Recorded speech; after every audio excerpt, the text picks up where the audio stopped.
All right, so today we're working on the BMW rear end. What we're gonna do is take out this crusty stock rear end. It has some solid goodies and whatever, but we're gonna put in our new E46 rear grip kit. That includes a full new trailing arm and arms, and then relocation brackets on the subframe. So first, we're gonna start by taking this one off. I lower it down on the trans jack, and then I use the forklift to like scoop it out of the jack.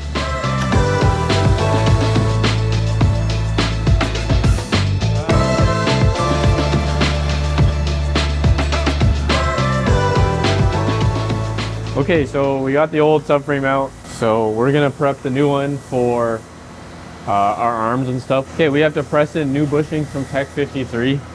Our good friends over there gave us some bushings to put in this subframe. Very nice of them. Yeah, I'm gonna assemble all this together and we'll slap it in.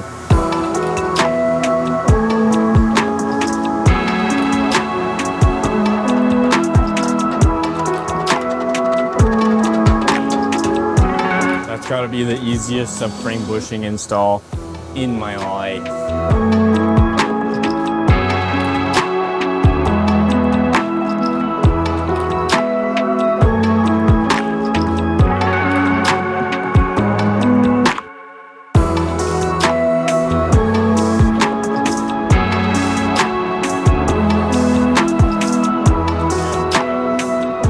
Sweet though. Got our relocated holes jack. Look over here. We've got all of our new grip kit locations. We're basically trying the one hole that me and Connor didn't test. We skipped this one because whenever we were making changes, we wanted to make dramatic changes so that we could really feel what changes we were doing. But I'm gonna go on the in-between on this one and see how it feels. The car's also gonna be heavier and stuff, so based on that, this is gonna work well. Front looks real sharp. The chrome subframe definitely hits. We got a nice double shear mounting point now. On-car adjustable caster. Really nice GT touch on the front of the arm here, TIG welded on. New -20 vibrant lines running the coolant to the back. Really sprucing this thing up, making it look amazing, honestly. It's all loose in place, but really happy with how this is coming together. All right guys, so today we have the rear trailing arm assembly for the E46. This is all custom fabbed here at FDF. It uses 3/4 thick alloy steel and 3/16 plate within the wheel bearing. And it uses fully adjustable tow control uniballs.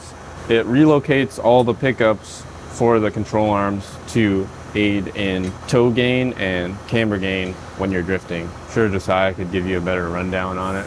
Yeah, today we're gonna put it on this wagon. This is really exciting. It's gonna see a lot of events, a lot of cool fun days at Grid Life, LZ World Tour.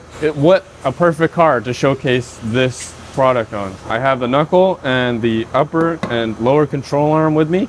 We need a true coilover in the back of this BMW to fit this up. That's the only way this will work, is with a true coilover in the rear. Once we get those from BC, we'll throw those on with the kit, but today we'll throw in this trailing arm. So this rear trailing knuckle needs different calipers than the stock BMW calipers. It actually works with Willwood calipers that we sell on the website for the foot brake and the handbrake. No use for these stock calipers anymore.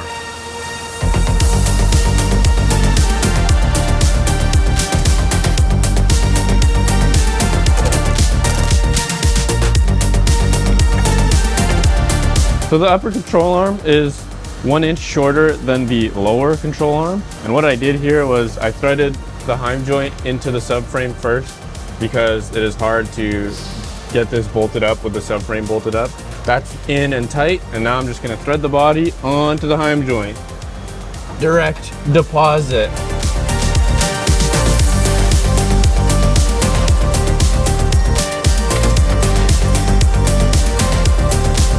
We're waiting on wheel bearings for this car, and we're gonna re-drill those to 5x114. So now I'm gonna bolt on the rear lower control arm.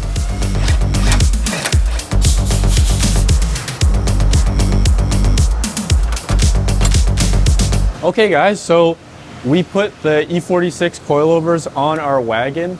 They are a true coilover setup in the rear. So usually these cars come with a divorced spring and shock combo. We opted for the true coilover setup. That way we can run the same upper and lower links on these rear grip kit arms. I'm really happy with how everything turned out. It looks like we got a 5K spring in the back. We have E36 front coilovers. As I mentioned, we have the E36 front knuckle, so that'll pair together nicely. Now the car is on the ground, a roller. We got all the suspension pieces on, the BC coilovers. Now we can get this car wrapped by Mike Martino at Design Shop React. It's gonna look sweet with the new livery. I'm so excited to see it. This is like a fuel cap from Nuke Performance. It's super fancy and it locks really well. Cam made this really beautiful mount to mount our Nuke Performance fuel filler neck. It is a rubber hose going down to the stock tank, and they supplied us with this really safe fuel filler cap. So it locks in with an O-ring and a very secure detent, and that'll bolt up. I just painted it right now, but it all bolts up and it's threaded and it works beautifully. So I'm really happy with how all this stuff turned out. We have our Nuke Performance surge tank mount welded in too. Tank's not in there right now, but once the paint dries, we'll get her bolted up. All the mods happening to this car, and it's really coming together. I can see the finish line. It's very close.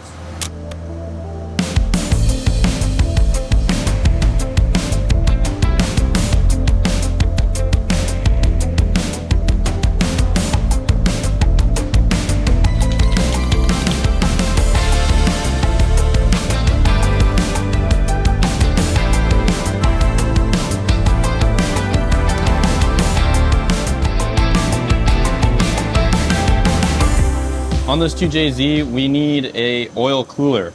That is this thing right here. We're gonna use these Vibrant Performance oil filter housing, thermostatic oil filter housing sandwich adapters and spacers. This comes with provisions for sensors. They have 1/8 inch MPT threaded holes and plugs in both of the blocks.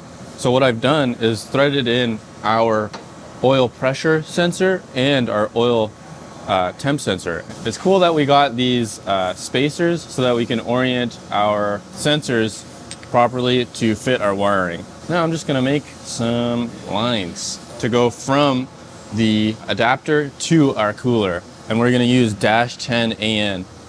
So I got one line made up. I'm gonna use a 45 on one end and a straight on the other.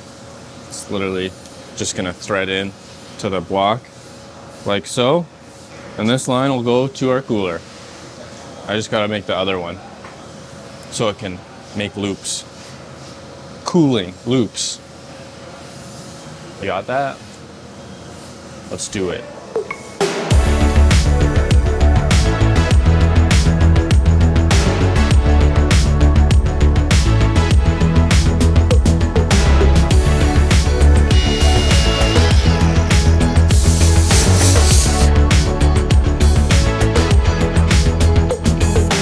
Oil lines made. Sandwich walk to the oil cooler. It's doing a continuous loop, cooling that oil and then going into the oil filter. And the cool thing about this Vibrant block is that it has a thermostat that cracks at 160 degrees Fahrenheit and then fully opens at 180 degrees. So it allows your engine to warm up fully and get to operating temperature quickly. And then once it gets there, it cools it down with our nice oil cooler. So yeah, I'm happy with that. We got the stainless steel -10 lines on there, and everything looks really spiffy and it fits up beautifully. Start it up. Kyle's making the lines for that. He's got the oil cooler lines all done up that you were checking out before. So that thing is dialed now. I brought my OEM Toyota filter and it was a direct deposit onto the Vibrant piece, so that's perfect. And we're finishing the engine bay plumbing. So we got the catch can on, He's literally tossing the last one of the lines on, so finish those up, and then we're gonna lift it up for good. I painted the diff, if you wanna go look at that in the Good sun. thing look at that, dude. Don't get too close, like stay right here. That's good, right? Oh, it looks great, dude. Perfect. Is it wrinkled too or just black? No, that's just all the rust that was on it. Nice one, Jack. Nice. That's why I didn't want you to get too close. Oh, looks good, dude. Yeah. Just so that it doesn't stick out like a sore thumb, that it's like gross. All the subframe, everything's fresh, so we might as well. Max gear. Thanks, dude. Yeah, no problem.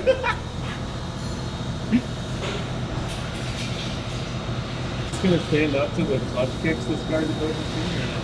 Man, it won't be fine. Thanks to this royal purple Max Gear 75W140, it has the best chance. And the center link additive technology. Yeah, it has the best chance to. Yeah.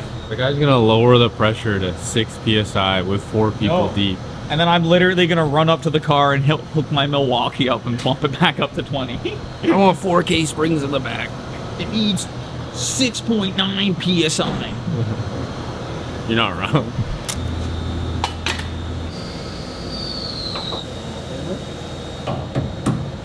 It's a lot of anodized green. Diff installed. Powder coated. The diff cover, anodized FDF green. So that looks amazing. Subframe chrome, obviously. Little bracket piece, anodized green. Got the Tech 53 bushings in there. Everything looks super sharp, bolts up super well. We're plugging away at it. It's going well. Okay guys, so we painted the roll cage white to match the rest of the car. Turned out super sick. Updated the harness bar and the cross bar to fit bigger people like Josiah in. Now we're putting the seats in. We got custom seat brackets made up for these D&D seats. They mount super low. Your bum is on the ground. The seat brackets are welded to the seat frame. We're gonna throw them in. We're gonna put in our FDF handbrake. It is a in front style, so it gets the master cylinder gets hidden behind the dash, and then you don't take your hands or your knees off the cylinder when it's behind you. Look at that. Just gonna hook up this Tech 53 brake line, nice stainless braided brake line with a little banjo bolt.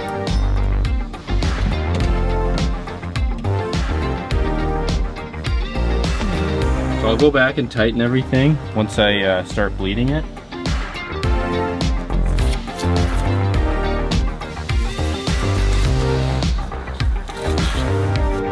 Those now look sharp. Black anodized, made in-house by our boy Dylan. I think Mike and Josiah will be really happy with that.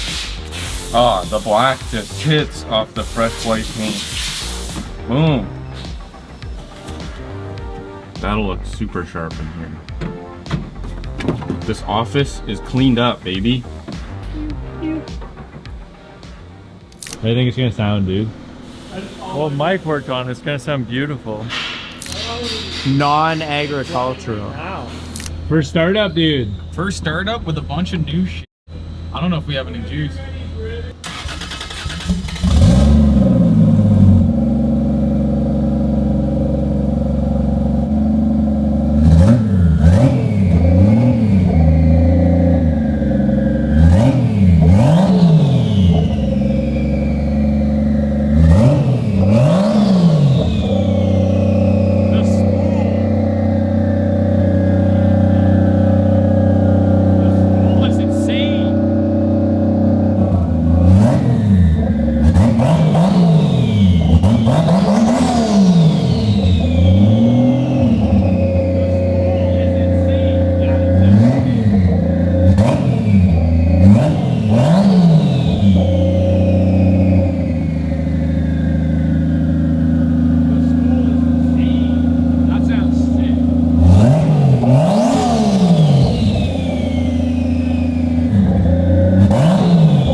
The spool. I don't know if that can hear it. I don't think so. The after spool is insane. It just keeps going.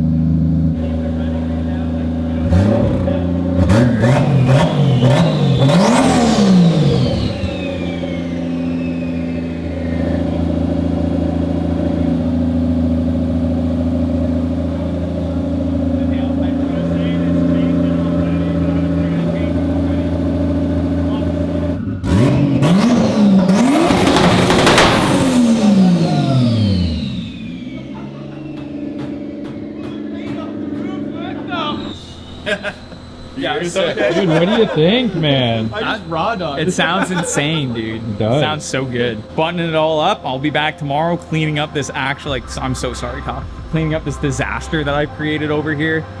Clean up the bay. I'm gonna paint that before I leave tonight so that at least dries. And we just want this. I don't care too much about like the little scratches and shit. I'll deal with that later, but like that's ugly, so I want that gone. So that's just gorgeousness. I want to burn all this piping so that it just still looks, there's nothing wrong with it. It looks cool right now, but I just like that. That's a flex, but we can always priority list of things that need to be done. That's like here, so I'm shuffling. That was just open down pipes. I already have the other part of the exhaust. We had some argon issues, but like it looks pretty cool, but whatever. Not ideal, but we're rocking with it. Steve hit us with the industrial argon. Weighs nothing. So this is gonna go right to the back of the car. I might just do a downturn for now just to keep it simple, and we're running out of time now. I gotta get this thing to Mr. Martini on Friday so he can wrap it, and today is Tuesday. So yeah, we got it running now. Dial all the stuff tomorrow, put wheels on it, drive it around the lot, make sure it's good, dump it into the trailer, bring it home. I think our plan is coming together. Josiah and Kyle left. That's why I'm Kyle list. They went to Spain, big Barcelona boys. Gonna go get the Hungry Hippo operating in Spain. Told them to take the mufflers off. You guys should too. Comment on whatever. Yeah. Comment on this video, the last video. Tell them to take those mufflers off. Yeah. We don't need those where we're going. This thing sounds mental. The spool is insane. Like just, I don't know if the camera picks it up, but it literally, I looked at Dylan, I'm like, it sounds like your CNC machines are just like running in the background. Cool sounds. I'm stoked. It's gonna be sick. God, just so much. We've been just doing so many things all at once. I know Jack has a separate video for the rear, but we can just get a quick glimpse. We've been putting brakes on it, cleaning the brakes all day, running new lines to them, readjusting the hydro in the car. We got the FDF D&D wheel in there too, looking pretty proper. We got one more special piece from our boy Vasily, one of his good friends, to put in there, so we'll probably do that tomorrow too. And yeah, it's not gonna look like this time next week. It should be a completely different looking car. So I'm stoked.